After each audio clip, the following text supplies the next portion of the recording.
whether it is Qatar or the US, or we can't say we have succeeded. Everyone is trying. And again, it comes back to us, really. If you look at what we've been doing on our continent, much progress has been made. I think we can't say nothing has been done, generally. Whether it was to do with the reforms, and I think Africans have come together. They have defined things and speak with one voice increasingly. There is significant progress. But most of these developments that have been happening in the last decade, as I said, are reminders that there are things we need to do that we haven't done.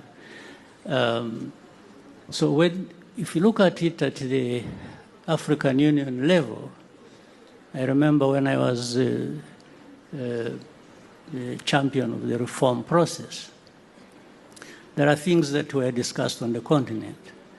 For example, the peace and security facility that was put in place.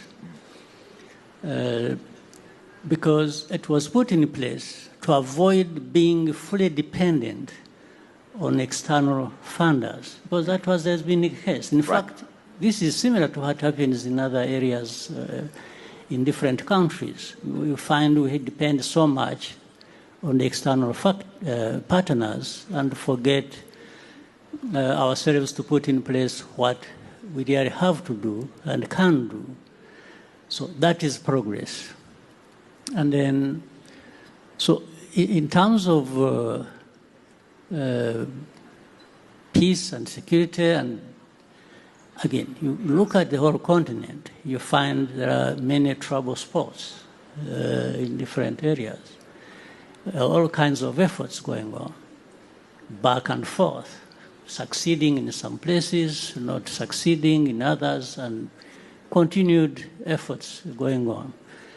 Again, these are some of the areas, because of the past and how we have handled our own affairs, that we are all of a sudden reminded that we can't do all things by ourselves, right, and revert to these partners. In other words, in any case, it doesn't, even if we're able to do things ourselves, we still have to bring in partners who have what to offer.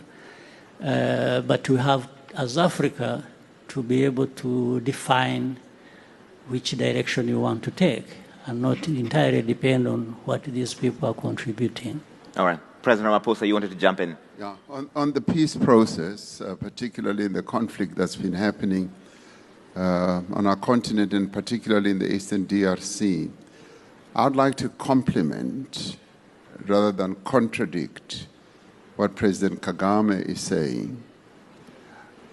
The processes that have been happening on the continent, either the Nairobi process or the Luanda process or the AU process, have been very, very essential in building a foundation of peacemaking and also confidence building, up to and including agreements that have been reached for a ceasefire between the belligerents, up to and including the withdrawal of, say, the SADC forces as they are withdrawing now.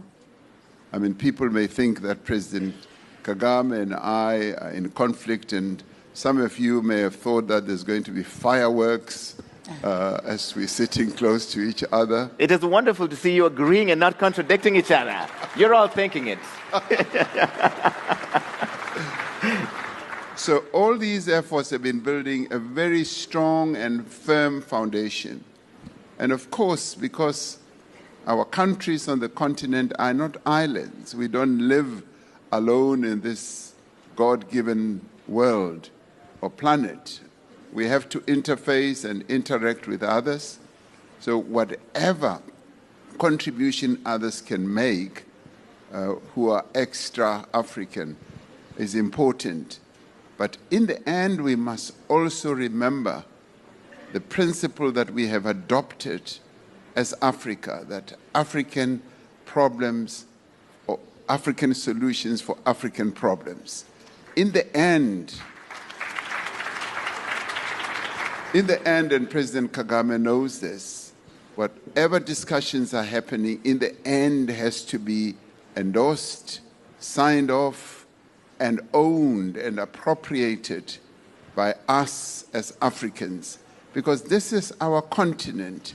We are in charge of the future of this continent, and we must build peace ourselves because we live on this continent, and therefore we have a deep responsibility to ensure that peace does indeed prevail. And what they are doing with Qatar, US, or whoever is part of the peace-building process, but it is inherently African. And we must thank and applaud those who are assisting because they are our partners, but we are the owners of the whole process ourselves.